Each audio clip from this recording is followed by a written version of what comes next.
अच्छा साहब, मैं आपसे गुफ्तगू का आगाज़ करती हूँ, क्योंकि हमने पाकिस्तान और न्यूजीलैंड के मैच के ऊपर बात नहीं की थी, जो कि हम ट्राई नेशन सीरीज़ के ऊपर बात करते आ रहे थे और उसमें भी हम न्यूजीलैंड से हारे। एंड वी वर होपिंग कि ICC चैम्पियंस ट्रॉफी में हम कुछ बेहतर करेंगे और न्यूजीलैंड के साथ जो हमारा हारने का रिकॉर्ड है उसको ब्रेक करेंगे, लेकिन हम एक चीज़ में कंसिस्टेंट रहे और वो हारने में। अर्मिला, ये जो आपने 3 कंसेक्टिव डिफीट्स का जिक्र किया ना, तो इयन फ्लेमिंग थे जो जेम्स बॉन्ड के खालिक थे, उनका एक बड़ा मशहूर डायलॉग था कि first time it's happenstance, okay, second time it's coincidence and third time it's enemy action. तो ये एनिमी एक्शन हुआ है न्यूजीलैंड का, हमारी सरजमीन पर लगातार 3 शिकस्त हमें और उसके रीजंस हैं। कुछ शायद लोग भी जालिम सन को सालों बरंदा शौक भी।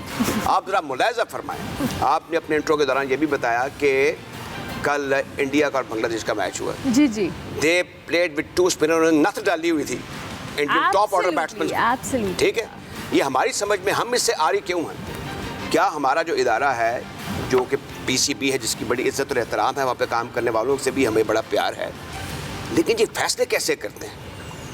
आप देख लें, आप एक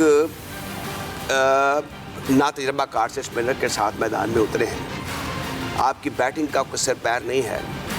अभी मैं सुहेल साहब से डिस्कस कर रहा था कि उस्मान खान जो है, इनका क्या प्रोफाइल है, इनका आप बच्चों को पता है from Lala Musa to London कि कितने फर्स्ट क्लास मैच खेले हैं, 2, कोई सेंचुरी किसी क्रेडिट पर नहीं है।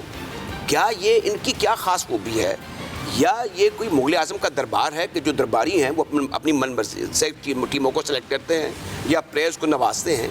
This is unfair. और इन हालात में वो झूठी तसल्लियों के फ्रेम हमें नहीं देने हैं अपने अवाम को, पब्लिक न्यूज़ के व्यूवर्स को, कि जनाब ये हो जाएगा वो होएगा। जो आपने इंडिया की बात की है, जो इंडियन एक्सपर्ट बात कर रहे हैं, वो है एलिमेंट ऑफ अनएक्सपेक्टेड। वो ये होगा कि पाकिस्तान इंडिया को हरा दे, हम वी आर कैपेबल। हमारी जो फास्ट बॉलिंग है उसका मेयार आप देख लें क्या है।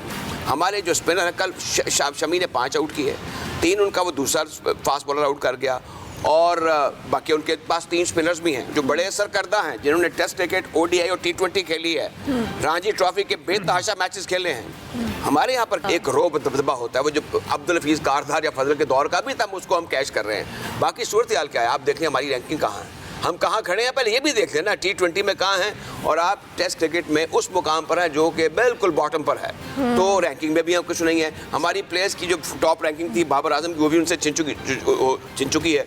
अब जो शुभमन गिल ने कल सैकड़ा लगाया है, 101 देखे उन्होंने उस विकेट के ऊपर राज किया है, उन्होंने कहा गो फॉर द किल, जहां उनका दिल किया उन्होंने वहां पे हिट लगाया अगेंस्ट उस विकेट पर जहां पे स्पिनर जो है उन्होंने 4 से नीचे की औसत से रन दिए हैं जो बांग्लादेशी स्पिनर्स थे, लेकिन वो टिके रहे।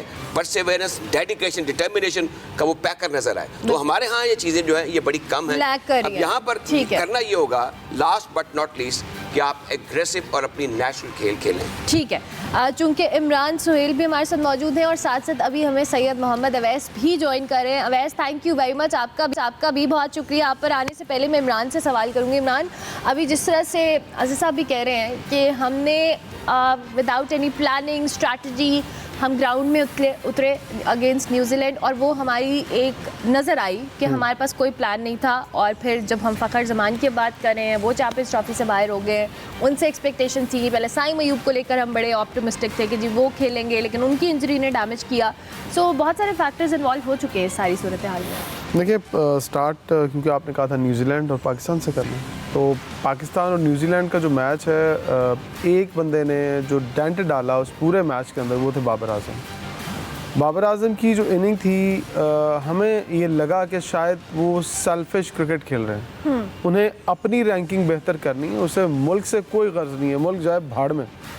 आज भी उनके करियर को उठा के कोई देख ले, जो उनको चाहने वाले हैं, जो उनके साथ सपोर्ट करते हैं, जो हमें ज़रूर सोशल मीडिया पर बुरा भला कहते हैं, हमें कोई फ़र्क नहीं पड़ता है, हमें सोशल मीडिया पर कोई बुरा भला कहे, लेकिन जो सच है वो सबके सामने होना चाहिए। बाबर की कैरियर के अंदर आपको 2 मैच मिलेंगे, 2 मैचेस में उनकी ऐसी परफॉर्मेंस है जिससे पाकिस्तान को जीत हासिल है। बाकी सारे के सारे मैचेस में वो एक सेल्फ परफॉर्मेंस के साथ काफ़ी अर्सा पहले नंबर पर रहे, अब वो दूसरे नंबर पर आ गए। शुभमन गिल जो अब देखिए उन्होंने फिर 100 कर दिया, अब उनका पहले नंबर पर आना शायद मुझे लगता है कि ख्वाब रह जाएगा। बाबर आजम पहले नंबर पर नहीं आएंगे। पाकिस्तान टीम की जो कप्तानी थी, अगर आप उनकी कप्तानी को देख लें और सेंटनर की कप्तानी को देख लें, आपको दो मुख्तलिफ रास्ते दिखाई देंगे, दो मुख्तलिफ सोचें दिखाई देंगी। सेंटनर ने जब प्रेशर में, तो खैर वो पूरे मैच में नहीं आए, सलमान अली आगा ने जब आके स्ट्राइक करना शुरू किया तो उन्होंने देखा ये स्पिनर को बहुत अच्छा खेल रहे हैं, उन्होंने फ़ौरन फास्ट बॉलर को लाए, फास्ट बॉलर ने दूसरे बॉल पर उन्हें बाउंसर किया और सलमान अली आगा आउट होने के बाद बाहर चले गए। अगर पूरी टीम का मोमेंटम के ऊपर अगर मैं नज़र दौड़ाऊं तो आपकी टीम में कोई ऐसा सॉलिड बैट्समैन नहीं है जो कि इनिंग को डेवलप करे अकॉर्डिंग टू वन डे। अगर न्यूजीलैंड के प्लेयर्स को देखें, वो नीचे से आके स्मिथ ने किए उनके फिलिप्स ने किए 39 बॉलों पर 61 रन, बाबर ने किए 92 बॉलों पर 62 रन। तो डिफरेंस देखें स्ट्राइक रेट का क्या है, जो डेंट पड़ा वो यहाँ पर भी पड़ा।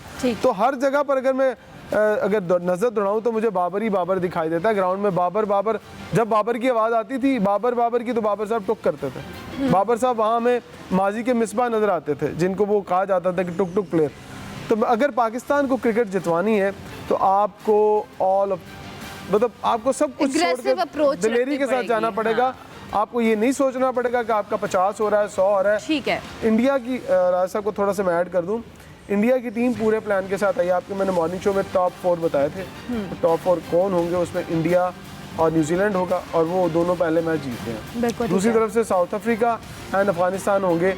ये मेरी 4 साइड है, मेरी 4 साइड रहेगी एट द एंड जब तक सेमीफाइनल नहीं आ जाए। तो आपने पाकिस्तान की टीम को रूल आउट ही कर दिया इस मामले में। हो गए, मैंने क्या रूल आउट ठीक हो गया।